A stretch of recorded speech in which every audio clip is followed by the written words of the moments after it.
Evertonian fans are kind of used to misadventures of Farhad Moshiri, close forward culture, and then a chunk of that all appear, whether it be a new manager, pick up the results, and then it all goes down the hill again, this time with Frank Lampard. It's a dark comedy for a club that's in trouble, facing another scrap to avoid relegation, and fans' discontent growing.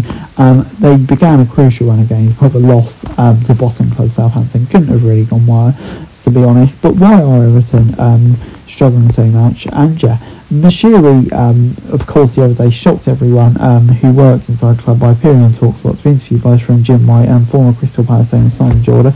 It was deeply unwise. The close majority owner has not returned to the game all season. The extent of Moshiri's engagement with Everton fans over the years has been a sprinkling of pre-written statement, the latest of which reaffirmed faith in Lampard and the club's board. His interview hasn't gone down well. I think we're in a worse situation than they were before to many Everton fans. Like many of those people saying it, they want the board gone, and minority shareholder Ken Wright, CNO Denise Barrett-Baxendale. Moshiri has indicated he remains faith, burnishing their credentials as being a local and passionate club. And yeah, many fans feel that the board that's totally out of their depth. They're not capable of running a football club, which is fine as long as they bring in people to do it, but it's clear that he doesn't do it. On Saturday afternoon, the contradiction of the heart-stopping Everton will be laid bare for the nation, just as the club did in their hour of need last season. The supporters will resume their partisan welcomes that become a feature of Everton putting together to avoid relegation. But the dovetails with growing fan fury, a coalition of support groups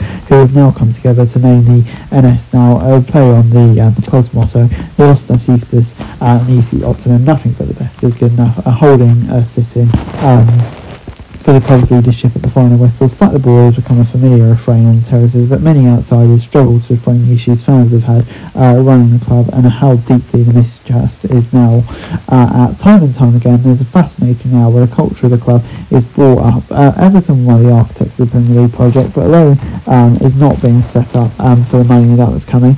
Many feel Liverpool not being successful as our success, and suspect some at the club buy into it as well. Ken Wright is a lighting rod for criticism. A board member since 1989, a lifelong Evertonian. Some viewed it as complicit in the mistaken managerial because recruitment issues, lack of direction recently.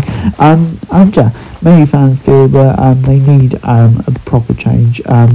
Because yeah, the culture's rotten, things won't change. They need to freshen up, modern it up with people like Ken Wright being there so long. The supporters believe Moshiri must go. He's contemplated a sale, but his current price thought to be in excess of 400 million. A new stadium bills to pay is putting buyers off. And yeah, there's a lot to unpick for many people.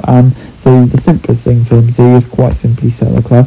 All three people that Evertonian fans are focusing on feel they need to go, all feel they're out of their depth, and yeah, kind of need to be going. They need wins desperately, and yeah, if Lampard stays, I think Everton go down. It's quite clear at that point. Everton, for their part, believe whole changes may be made by Kevin Thelwell and the club's board when they take time to bed in. Their attempts to reinforce in January undermined by huge losses placed by the club in the last few years, with them being put at risk of breaching FFP, but they desperately need goal scorers. The brawling signing of Neil Maupay has yielded just a single goal in 13 games, and DCL once again hurt by injury issues. Middlesbrough's this new stadium is rising on the banks of the River Mersey, ready for the start of 2024-25. It's going to be breathtaking, one of England's finest venues when it's completed, but even comes tinged with some anxiety. Moshiri told TalkSport that the stadium's 760 million project, some 200 million more than club officials previously suggested.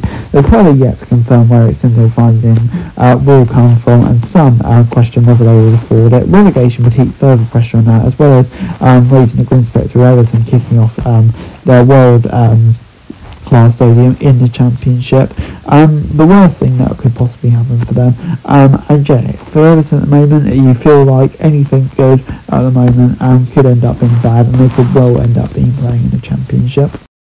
Anyway guys, that's it for the video. Thanks very much for watching. Remember to like, share, subscribe. Here's what's going to be done with the show for daily football news and sports channels going on. We greatly appreciated. Thanks very much for watching. Peace out.